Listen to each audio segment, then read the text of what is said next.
Waalaikumsalam wabarakatuh. Yang saya hormati Ibu Kepala Sekolah atau yang mewakili para wakil kepala sekolah, Pak Edi, Pak Reza, Pak Suat sudah berkenan hadir pada ini dan sudah mengizinkan acara saya yaitu mendukung program calon guru penggerak.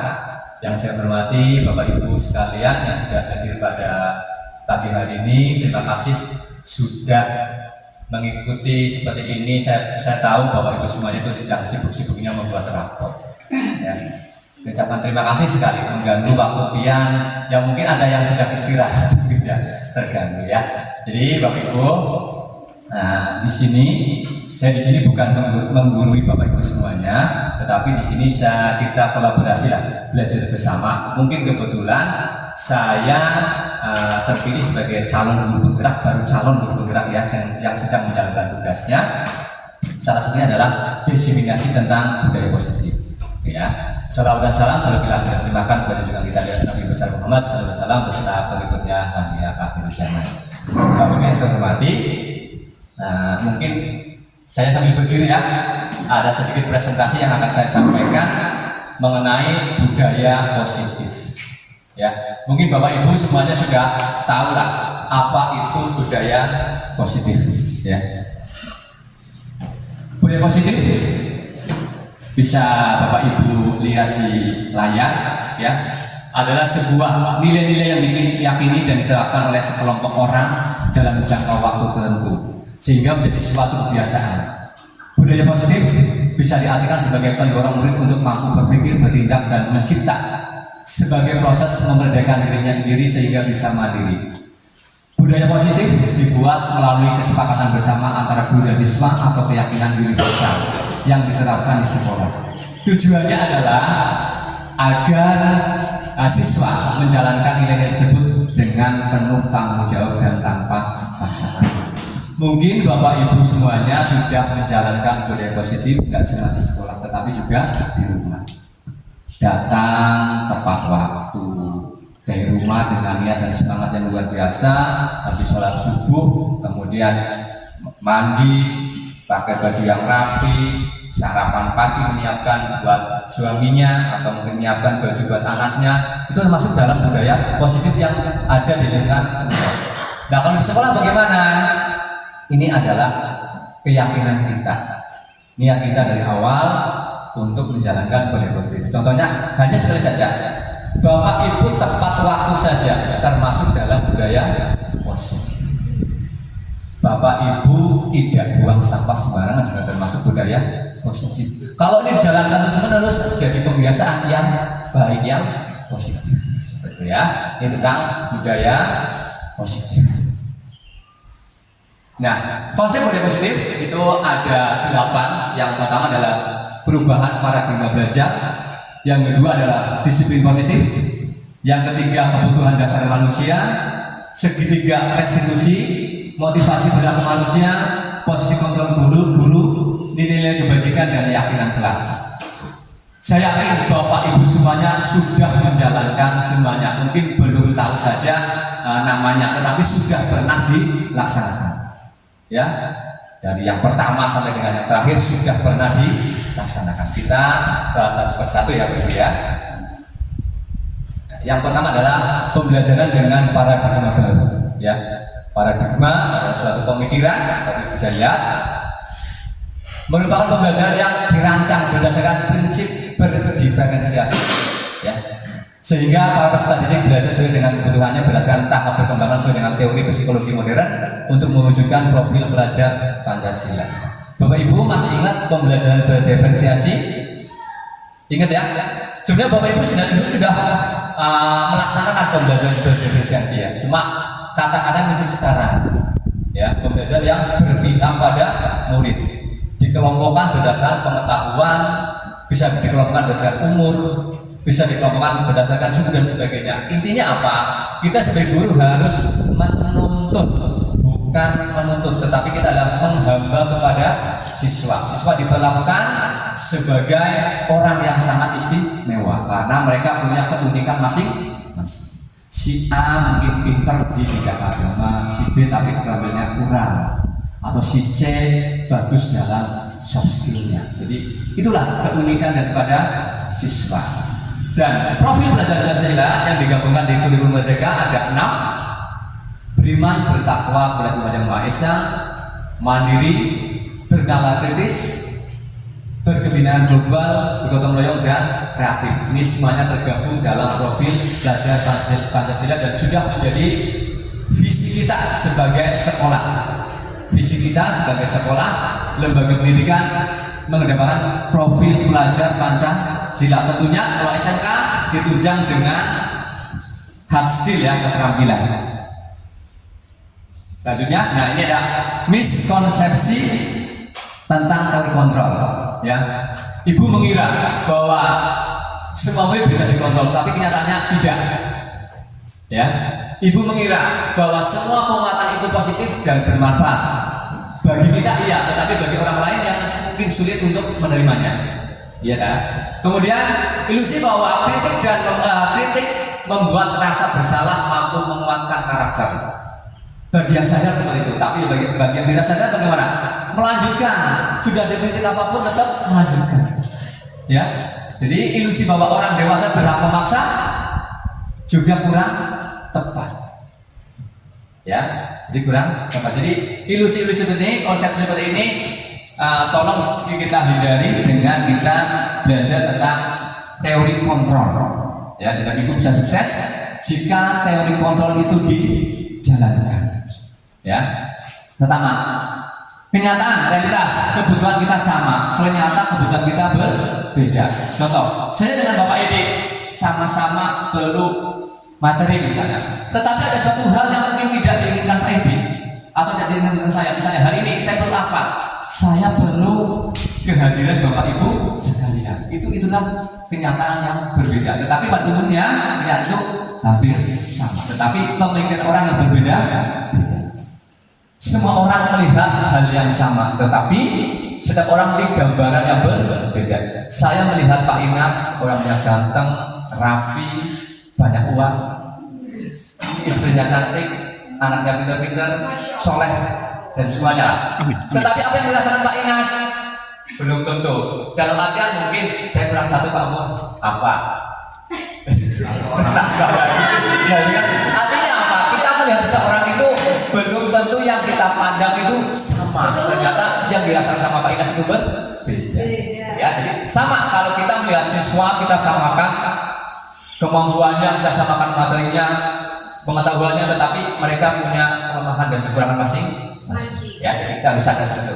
Kita mencoba membuat orang agar berpandangan yang sama dengan kita, ya, tetapi berusaha memahami pandangan orang lain tentang dunia. Jadi itu semuanya berbeda. Jadi Bapak Ibu mungkin bisa lihat dari stimulus respon, dari kontrol, bisa kita cermati semua yang kita rasa mau bisa mengendalikan ternyata tidak. Yang bisa mengendalikan diri kita adalah diri kita sendiri, bukan orang lain. Memang sih betul ada juga yang orang yang banyak kurang bisa mengendalikan orang ya, tetapi tidak semuanya ya. Sama juga kalau kita sebagai guru tidak semuanya kita bisa mengendalikan siswa. Ya. Berikutnya ada disiplin positif ya. Ini tadi kita sama kurang lebih dengan budaya positif ya. Pembiasaan yang hal yang baik, campur sikap atau perilaku maupun berkata oleh seluruh warga sekolah, terutama bagi peserta didik dapat berkembang menjadi pribadi yang kritis, mandiri dan bertanggung jawab. Sebagai pendidik, tujuan kita adalah menciptakan peserta didik yang memiliki disiplin diri sehingga mereka berperilaku mengacu pada nilai-nilai kebajikan universal dan memiliki motivasi dalam diri menuju perubahan ke arah yang lebih baik. Ya, disiplin positif. Bapak Ibu yang saya hormati, sekali lagi saya tidak menggurui dan semuanya. Kita koreksi diri masing-masing. Kalau kita mengajarkan siswa jadi teladan siswa untuk menjadi seorang guru atau siswa yang berprofil belajar Pancasila, tentunya harus kita acungi jempol ya, harus kita tingkatkan ya. Untuk itu, bagaimana siswa kita besok outputnya mau baik atau tidak tergantung dari Bapak Ibu sekalian. Ya, benar saya sampaikan, ibarat siswa SMP, MTS datang ke kita, ibarat kertas adalah kertas yang kosong. Kita sebagai pensil, kita sebagai spidol, ballpoint, mau menggoreskan tinta itu seperti apa? Mau dibuat gambar, mau dibuat tulisan, atau dibuat yang semakin meruat? Nah itu tentunya tergantung daripada kita sebagai pendidik mengarahkan, tentunya dengan konsep pembelajaran yang menyenangkan, pembelajaran yang berpihak kepada murid, itu berdiferensiasi. Ya, jadi kita harus mengajari untuk belajar, karena orang yang dekat dengan belajar adalah orang yang dekat dengan kesuksesan. Ya, orang yang tidak mau belajar pasti orang yang jauh dari kesuksesan. Ini adalah malas. Orang sukses, terutama dari materi, orang sukses dari keluarga, harmonis dan semuanya, ini adalah belajar dari pengalaman orang lain dan memahami apa arti dari sebuah kehidupan. Ini disiplin positif. Mohon maaf ini tampilannya agak gelap seperti orang yang gelap ya. Disiplin ternyata berasal dari kata disiplina yang artinya adalah belajar. Jadi kalau Bapak Ibu kalau disiplin berarti artinya adalah belajar. Belajar apa? Untuk meyakini hal-hal yang bernilai tinggi. Ya, kalau disiplin ada kata-kata yang pasti positif ya. Gak ada disiplin yang nakal, gak ada. Disiplin pasti disiplin yang positif ya. Nah, disiplin salah satu cara penerapan yang benar untuk menumbuhkan kesadaran serta memberdayakan peserta didik tanpa imbalan atau penghargaan, ancaman atau hukuman. Jadi kalau pembiasaan Bapak Ibu dari rumah tepat waktu, insya Allah setelahnya tetap tepat waktu. Tapi kalau dari rumah kurang semangat, ya kurang semangat. Ya tergantung dari kita. Tentunya didukung dengan lingkungan yang bagus. Kalau lingkungan kita, maaf, malas-malas semuanya ya, kemungkinan besar juga malas semuanya. Jadi lingkungan juga sangat berpengaruh, keluarga juga sangat berpengaruh. Tentunya kita tidak boleh seperti itu. Kita harus memberi aura positif terhadap siswa. Ya. Nah, ini adalah nilai-nilai kebajikan, ya. Nilai yang disepakati bersama, lepas dari suku bangsa, agama, bahasa maupun latar belakang. Ya, ini nilai-nilai yang ada di pendidikan kita, yaitu profil belajar Pancasila. Kemudian menurut Ibu Internasional Baccalaureate apa ya, organisasi itu ya, yang di Swiss ini, Primarius ini sama. Ini adalah ilmu-ilmu yang diterapkan di sana. Toleransi, rasa hormat, integritas, mandiri, menghargai, antusias, ya, keingintahuan, kreativitas, kerjasama, percaya diri dan komitmen. Ya. Nah, kalau kita profil pada Pancasila. Nah, kalau di SMK bagaimana? Keterampilan hidup. Orang sukses belum tentu hard skillnya baik. Tetapi kalau kita adaptasinya, soft skillnya bagus, tentunya juga akan mendukung daripada profesi atau mungkin kesuksesan orang tersebut. Ya, jadi dapat dipercaya, lurus hati, pendengar yang aktif, tidak merendahkan orang lain dan memberikan yang terbaik bagi diri. Ya, keterampilan hidup tidak ada sekolahnya, Bapak Ibu. Itu adalah kesadaran diri dan pembawaan dari seseorang. Kecuali kalau keterampilan profesional ada sekolahnya atau ada kursus ya yang bisa diukur dari sebuah ijazah atau mungkin tingkat pembelajarannya, keterampilannya. Jadi kalau yang keterampilan hidup susah untuk dipelajari. Ya. Selanjutnya ada kebutuhan dasar manusia. Ya, apa sih kebutuhan dasar manusia? Semua kebutuhan yang ingin kita capai, seperti tindakan yang kita lakukan memiliki tujuan. Semua usaha terbaik yang kita lakukan agar bisa kebutuhan itu kita terpenuhi dengan baik. Itulah kebutuhan dasar manusia. Semua orang butuh hidup. Ya, butuh apa lagi? Ya.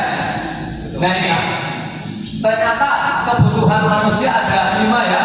Yang pertama bertahan hidup. Nah ini ada perjuangan hidup. Ya. Pegangan hidup. Ya. Betul. Ya. Yang kedua kasih sayang dan rasa diterima. Oh, iman pegangan hidup. Penguasaan. Ya, kemudian kebebasan, kesenangan. Nah kalau orang Jawa dulu berkata harta, tahta dan wanita. Kalau kita enggak lah, kita ini yang itu aja. Yang pertama adalah bertahan hidup.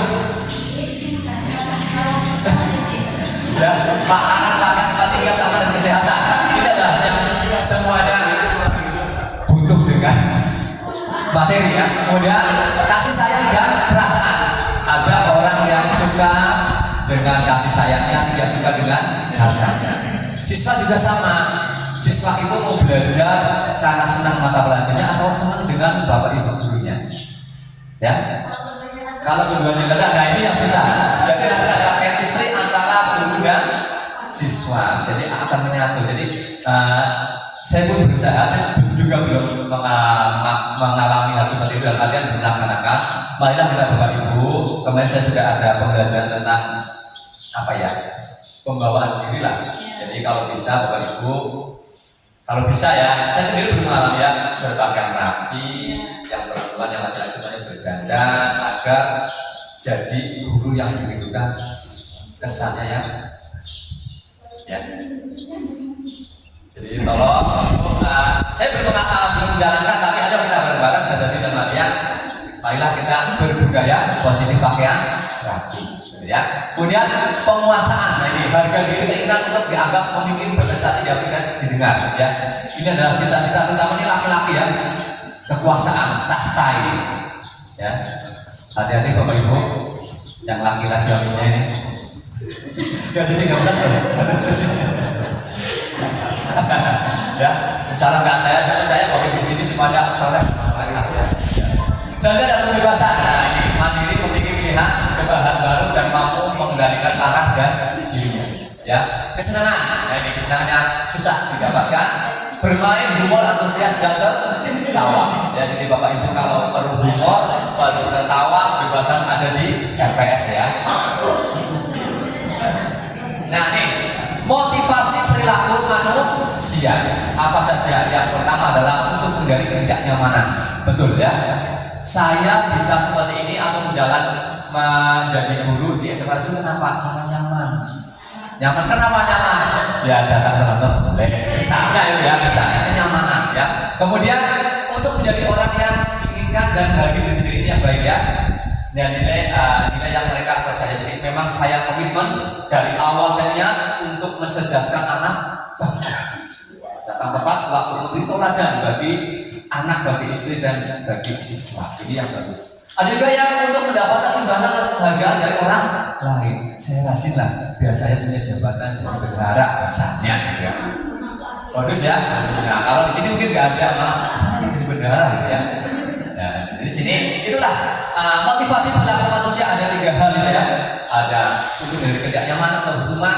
Bapak ibu misalnya bersepatu atau berpakaian rapi, tujuannya apa? Selain memang niat, mungkin saya untuk tidak menghindari hukuman. Coba kalau kita jadi tentara misalnya, baju nggak dimasukkan, nggak pakai topi, bahaya ya. Jangan nggak bercelana, bahaya gitu. Nah ini, apa bedanya antara hukuman, konsekuensi dan restitusi? Bapak Ibu ini sudah pernah mendengar atau mungkin lebih menguasai. Hukuman adalah tidak terencana, tiba-tiba murid tidak tahu apa yang akan terjadi, tidak dilibatkan, bersifat satu arah berupa hukuman psikis dan psikis. Ya, ini adalah termasuk melanggar peraturan. Ya, jadi Bapak Ibu besok kalau bisa membuat peraturan itu yang melibatkan semua elemen stakeholder yang ada di sekolah, nggak cuma kepala sekolah atau manajemen sekolah, tetapi siswa juga dilibatkan. Ya, kemudian konsekuensi apa? Terencana, disepakati sesuai dengan peraturan. Murid tetap dibuat tidak nyaman jika guru selalu memonitoring siswa. Ini konsekuensi. Misalnya, kamu datang terlambat, konsekuensinya apa? Ya, misalnya harus membersihkan halaman sekolah karena sudah kesepakatan konsekuensi. Kamu ranking 1, konsekuensinya apa? Kamu dapat hadiah dari Bapak Ibu. Ya, jadi konsekuensi itu bisa hal yang kurang baik, ada juga hal yang baik. Ya, Pak Reza datang tepat waktu, konsekuensinya apa? Sutinya dibayar dengan lancar. Ya, kalau yang lain 100% Pak Reza 200%. Ya, Pak Inas juga sudah terlambat ya. Dipotong itu ada konsekuensi ya.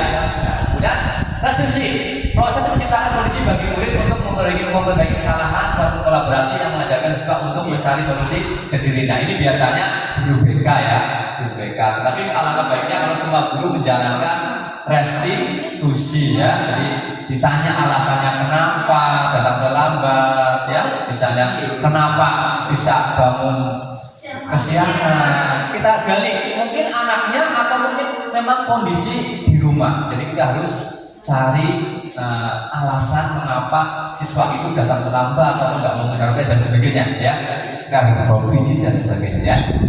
Nah ini posisi kontrol guru. Nah bapak ibu yang sering bapak ibu lakukan apa nih sebagai penghukum, pemantau, manajer teman atau membuat rasa bersalah kira-kira apa nih yang sering bapak ibu lakukan? Kalau manajer mungkin kepala sekolah ya, tapi juga kadang-kadang kita juga manajer dalam artian menentukan kamu karena nilai ulangannya di bawah KKM kamu harus remedial, itu juga sebagai task manager. Tapi sebagai teman bisa untuk teman curhat atau saling berkolaborasi. Pemantau melihat siswa-siswa itu pembelajarannya bagaimana, gerak-geriknya bagaimana. Penghukum, nah ini yang mungkin sering dijumpai sama bapak ibu yang mungkin punya karakter yang unik dalam artian bisa menghukum siswanya. Kemudian ada pembuat rasa bersalah. Contohnya apa para pembuat bersalah? Bapak ibu, nah kamu ini datang terlambat. Ya, saya sudah menunggu loh dari pagi. Nah, kata-kata saya sudah menunggu loh dari pagi mungkin bisa membuat dia merasa bersalah. Ya, nanti kita akan bahas satu persatu ya dalam itu. Nah, ini keyakinan kelas Bapak Ibu ya. Kenapa keyakinan kelas bukan peraturan kelas? Ya. Tahu artinya Bapak Ibu keyakinan kelas? Keyakinan kelas adalah kesepakatan bersama antara siswa dan guru. Ya, tujuannya adalah agar pembelajaran lebih nyaman. Ya, misalnya di dalam kelas tidak boleh datang terlambat. Itu peraturan ya. Tapi kalau keyakinan kelas buat kata-kata yang positif. Tidak boleh terlambat, jadi datang tepat waktu. Ya. Kemudian tidak di dalam kelas tidak boleh membuang sampah sembarangan dalam kelas. Keyakinan ada siswa dengan guru, gantilah kata-katanya, membuang sampah pada tempat. Ya, jadi Bapak Ibu, biar sekolah kita nyaman dalam artian pembelajarannya, mungkin Bapak Ibu bisa membuat keyakinan kelas, kesepakatan antara siswa dan guru. Tujuannya apa? Biar mereka punya tanggung jawab, dia yang membuat sendiri dengan kesepakatan bersama. Ya, kalau peraturan kan tidak. Peraturan sekolah adalah peraturan dibuat oleh kepala sekolah, manajemen sekolah, atau hanya tim sekolah. Tetapi mungkin siswa tidak diajak. Ya, itulah bedanya antara keyakinan kelas dengan peraturan kelas. Ya, jadi nanti kalau Bapak Ibu buat peraturan kelas, buatlah kata-kata yang positif. Di dalam kelas tidak boleh berisik. Itu adalah peraturan kelas, tidak boleh. Tapi dalam keyakinan kelas apa? Menjaga ketenangan atau menghargai orang lain. Itu ya. Jadi nanti buat keyakinan kelas gak usah banyak-banyak lah. 5 saja atau 3 saja. Yang penting disepakati. Artinya apa? Artinya kelas itu menjadi lebih yakin. Ini pembentukan kelas keyakinan kelas ya. Bersifat abstrak, berupa pernyataan universal, dibuat dalam pernyataan positif tadi ya, pernyataan positif tadi. Jadi pernyataan positif tidak boleh menggunakan tidak boleh itu nggak boleh ya, harus menggunakan kalimat positif ya. Misalnya di dalam kelas tidak boleh menggunakan HP, itu tidak boleh, tetapi gunakan HP pada tempatnya atau pada waktunya ya. Jadi Bapak Ibu punya bukan tugas ya, keyakinan kita bahwa untuk membuat pembelajaran yang lebih nyaman harus membuat keyakinan kelas sesuai dengan kondisi kelas atau sekolah sehingga mudah diterapkan. Betul ya, jadi tahu kondisi kita ya. Misalnya kalau hujan ya, keyakinan kelas itu mungkin sedikit kita abaikan. Karena apa? Mungkin kondisi jalannya atau gimana ya, jadi harus ya menyesuaikan lah kondisi kelas ya. Semua warga kelas dilibatkan saat membuat keyakinan kelas. Warga kelas apa saja? Guru, siswa, apalagi kira-kira wali kelas ya. Ini adalah membuat keyakinan kelas ya. Mungkin sampai sini ditanyakan, silakan Bapak Ibu, biar nggak monoton atau biar nggak maraton. Nanti kita sekali-kali estafet aku menonton ya. Nah ini segitiga restitusi ya, ini Bapak Ibu adalah suatu proses dialog yang dijalankan oleh guru agar dapat menghasilkan murid yang mandiri dan bertanggung jawab ya. Segitiga restitusi ada 3 komponen ya. Yang pertama adalah validasi kebutuhan, menstabilkan identitas, dan menanyakan keyakinan. Nanti Bapak Ibu saya tampilkan, saya kemarin praktikum membuat video segitiga restitusi. Itu ada beberapa pertanyaan yang bisa kita sepakati tentang nilai apa yang telah kamu sepakati. Misalnya kamu datang terlambat, nilai apa yang kamu sepakati kemarin di keyakinan kelas? Datang tepat waktu ya. Kemudian alasannya kenapa kamu itu kok datang terlambat, itu ada di menstabilkan identitas ya. Kemudian kamu ingin menjadi orang seperti apa? Nah, artinya apa? Setelah kamu melanggar, kira-kira apa yang akan kamu lakukan? Saya meminta maaf. Nah itu tadi ada di menanyakan keyakinan. Jadi mungkin Bapak Ibu nanti kita bisa belajar bersama tentang keyakinan kelas, terutama segitiga restitusi, terutama adalah untuk siswa-siswa kita yang mengalami mungkin satu semangat belajar atau datang terlambat, atau mungkin bermain, atau mungkin sampai berkelahi ya. Ini tadi tahap-tahapannya ya. Nah, kata-kata menstabilkan identitas berdasarkan prinsip membuat kesalahan adalah bagian dari proses pembelajaran ya. Jadi betul Bapak Ibu, siswa kalau bersalah kemudian diarahkan sama guru itu sangat berkesan ya, dan itu jadi sebuah sebuah pemikiran. Dulu saya pernah datang terlambat, kemudian sama guru IPA dikasih solusi, sama wali kelas dikasih solusi, dari gurunya dikasih solusi. Sang berkesan sama guru ya. Jadi berbuat salah itu wajar, tidak ada manusia yang sempurna. Ibu bapak juga pernah melakukan itu. Ini adalah kata-kata untuk menstabilkan identitas. Ibu bapak tidak mau mencari siapa yang salah, tetapi ibu bapak mau mencari solusi dari permasalahan ini.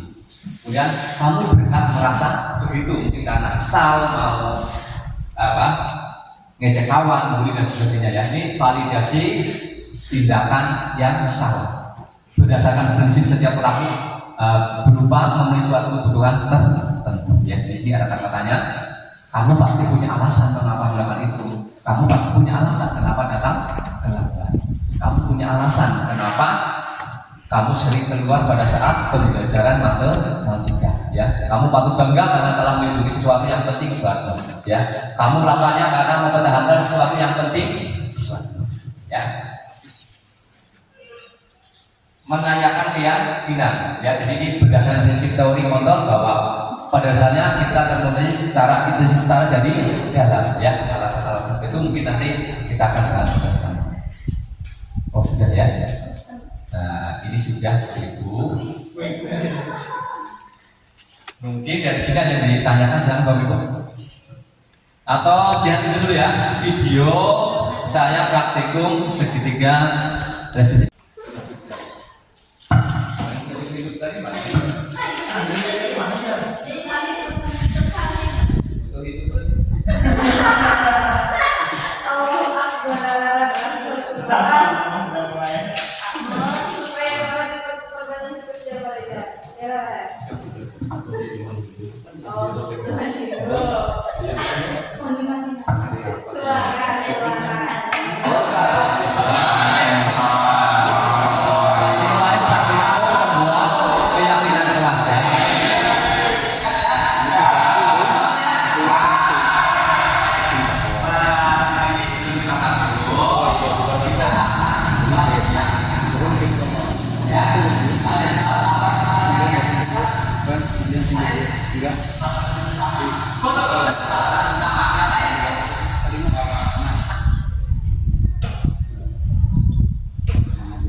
Tadi yang menyiapkan sesi konsumsi adalah Pak Yohanes dan Pak Pasar.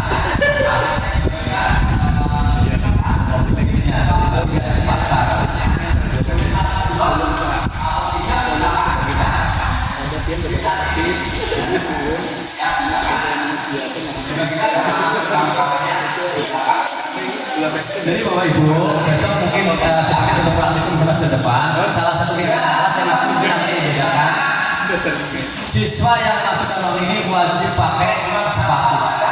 Jadi besok ada siswa yang pakai sandal, konsekuensinya adalah tidak belajar. Itu adalah poin pertama. Siswa wajib bersepatu dan berpakaian baju berpakaian. Tidak, ya. Siswa sudah menulis keyakinan kelas bermacam-macam. Ada yang minta istirahatnya ditambah, nggak cuma 15 menit tapi 30 menit, ada juga yang kelas. Tapi nanti tentunya disepakati bersama. Ya. Kelas ini apakah sifatnya secara lisan atau bisa secara apa itu tertulis nanti di kelas? Untuk membuat keyakinan kita kan misalnya pembuatan keyakinan kelas ini wali kelas misalnya. Nah kemudian keyakinan kelas itu nanti kan secara tertulis baru kita sampaikan kepada guru yang mengajarkan. Jadi untuk keyakinan kelas itu setiap guru berbeda, setiap guru berbeda. Kebetulan karena saya mengajar di dalam satu ruangan, dalam satu ruangan, dan siswa saya meyakini kelas itu, jadi ya nyaman. Tetapi kalau yang berbeda ruangan, misalnya Bu Im mengajar di kelas biologi, tetapi nanti setelah itu Bu Anet mengajar di biologi. Tentunya keyakinan kelasnya berbeda. Jadi kalau karena kita dalam satu ruangan, kebetulan ruang saya di sini, jadi bisa ditempel. Tetapi kalau ruangannya berbeda-beda, kalau ditempel mungkin agak susah. Tapi juga ditempel mungkin keyakinan kelas kita berbeda dengan keyakinan kelas Bu Anet. Jadi keyakinan kelas adalah kesepakatan antara siswa dengan guru yang bersangkutan. Berarti kan setiap guru punya keyakinan dengan siswa itu berarti tidak tertulis misalnya, akan tetapi pada saat mengajar mungkin keyakinan itu akan terus diulang sampai. Jadi setiap keyakinan itu kelas itu akan berulang. Dan diingatkan juga kalau misalnya keyakinan kelas seperti apa, diingatkan. Nanti dapat konsekuensi.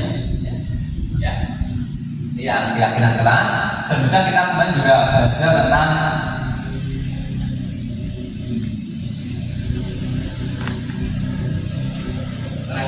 restitusi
kita, ya, karena siswa itu tidak boleh datang terlambat, tetapi siswa itu harus datang tepat waktu, ya. Kemudian diberi arahan supaya tidak datang lambat bagaimana? Tidak boleh sampai larut malam. Mungkin saya akan berkomunikasi dengan orang tua kamu bahwa si Irfan ini datang terlambat karena bermain HP. Ya, tentunya kita cek dengan orang tua, jangan sampai ternyata membantu orang tuanya di rumah, misalnya mengerjakan apa, misalkan, jadi kita nggak langsung. Jadi bagus ya. Mungkin sampai sini ada yang tanyakan siapa Bapak? Mengingat Bapak Ibu mau melanjutkan tugas pengawas lagi. Mengawasi siapa kak ya? Kalau nggak ada pertanyaan, mungkin saya sekian ya. Dan saya ucapkan terima kasih semuanya kepada Bapak Ibu semuanya yang sudah hadir pada siang hari ini. Semoga ini menjadi amal pahala buat kalian semuanya. Sekali lagi di sini saya tidak menggurui, saya hanya menjalankan tugas untuk menyelesaikan program yang saya ikuti dengan calon guru penggerak. Ya, di acara seperti ini. Sekali lagi semoga apa yang saya sampaikan bisa bermanfaat dan bisa dijalankan di sekolah kita agar kita lebih baik lagi. Ya, seperti biasa, salam guru penggerak, bergerak, menggerakkan. Selamat siang, assalamualaikum warahmatullahi wabarakatuh.